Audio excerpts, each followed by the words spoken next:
Orang harus paham ini. Assalamualaikum warahmatullahi wabarakatuh. Warganet yang berbahagia, kita bersyukur hidup di Indonesia sebagai negara yang merdeka, sebagai tanah air kita. Mari cintai tanah air kita ini agar kita bisa melaksanakan perintah Allah dengan sebaik-baiknya. Dengan tingkat kepuasan yang akan sampai 82,2%, banyak yang meyakini, analis politik satu suara mengatakan bahwa Jokowi adalah Kingmaker 2024. Kalau dalam konteks politik, tahun 55 mulai ada partai, cuma ada 3 partai. 1 PNI, 2 Masyumi, 3 PKI. Pertanyaan seriusnya, PNI mana turunannya? PDIP. Kemudian Masyumi kemana turunannya? Pecah-pecah.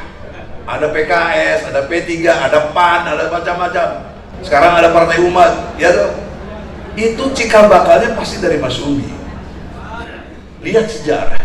Nah, pertanyaan untuk PKI, kemana si PKI ini sekarang? Di mana PKI itu sekarang? Jelas jawabannya di PDIP. Kenapa kita tidak berani bicara kebenaran ini? Itulah yang dimaksud tadi Kang Deddy, dimaksud Fadila, dimaksud semua yang tadi sebelum bicara saya ini, itu politik gaya baru. PKI gaya baru. Ini yang sedang merasuk kepada kita. Maka karena itulah saudara, ini harus kita jawab dengan tauhid. Memasukkan faham syariat. Syariat itu ada yang mengatakan kita kembali ke Piagam Jakarta, ada yang tidak. Nah, sekarang ini terakhir muncul isu Pancasila bersyariah, Indonesia bersyariah. Itu satu ya, nasionalisme kita. Nah, tantangan kita sekarang ada 2 secara garis besar. Pertama dari sudut idenya, ideologinya, dasar ideologinya sebagai ide. Lalu yang kedua dari sudut tantangan realnya di lapangan. Dari sudut ide sekarang muncul lagi tantangan dengan hadirnya alternatif ideologi lain. Khilafah itu tantangan alternatif ideologi dengan alasan Pancasila itu gagal, kan gitu. Harus ganti khilafah bagi kita. Nah, sehingga itu yang harus kita hadapi, bahwa Pancasila itu adalah tempat kembali pemersatu, dan ide khilafah itu sudah lama diperjuangkan dan selalu tidak menjadi kesepakatan, karena yang lebih bisa diterima itu Pancasila tanpa menghilangkan nilai-nilai syariah sebenarnya.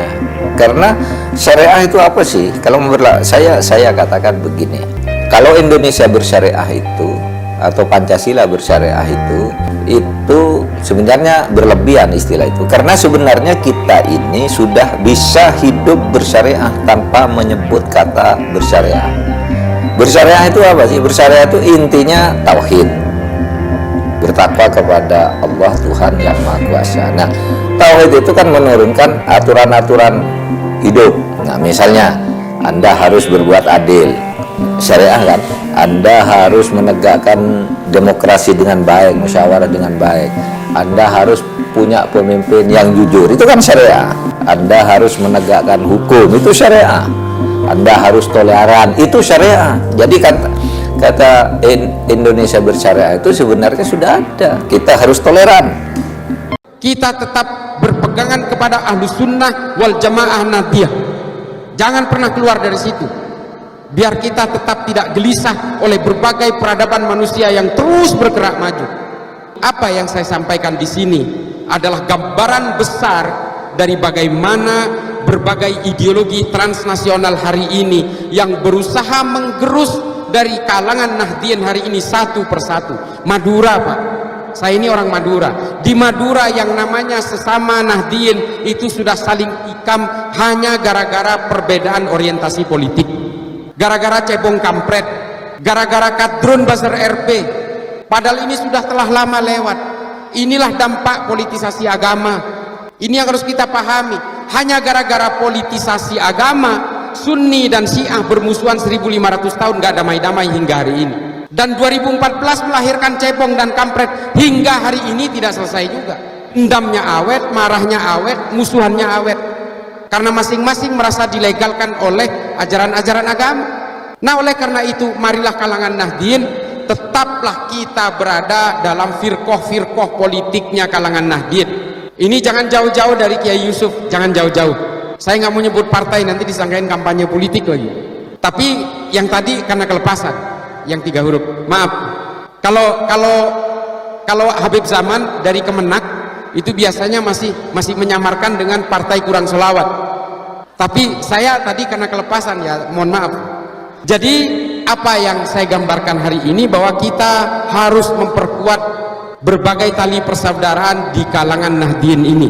Kita jangan mau lagi tertipu oleh berbagai pragmatis politik untuk kepentingan sesaat. Kita harus betul-betul menjaga supaya politik Islam masa lalu betul-betul mengilhami gerakan-gerakan harokah-harokah siasah kita hari ini, dan juga supaya bisa mendirikan bangunan yang kuat untuk politik Islam masa depan. Kita harus betul-betul membawa ilmu pengetahuan ini sekuat-kuatnya ke dalam ranah-ranah politik kita. Marilah kita tiru kejayaan Islam masa lalu dengan menggunakan ilmu pengetahuan sebagai penguat tali ukhuwah Islamiyah kita, dan supaya kita tetap berpegang teguh kepada kedamaian, kepada kemanusiaan dan cinta. Islam itu diturunkan oleh Allah untuk tujuan-tujuan supaya manusia ini tertib. Tidak mungkin Islam ini diturunkan supaya manusia membuat huru-hara, tidak mungkin. Makanya kemudian para ulama NU pada masa lalu pasca kemerdekaan merumuskan supaya kita tidak saling tikam dalam satu keimanan, supaya kita tidak saling tikam dalam sesama anak bangsa. Kemudian disepakati bahwa al-asobiyahnya Indonesia itu adalah Pancasila. Kita ambil jalan tengahnya. Yang paling terakhir adalah bahwa mari kita jaga kedamaian, kemanusiaan dan cinta di kalangan seluruh anak bangsa kita ini. Jangan lagi kita terpengaruh oleh berbagai kepentingan-kepentingan politik yang sifatnya sektoral, yang sifatnya parsial, yang sifatnya betul-betul eksklusif. Kita harus berpolitik atas nama Islam dan atas nama negara, atas demi keutuhan negara kesatuan Republik Indonesia.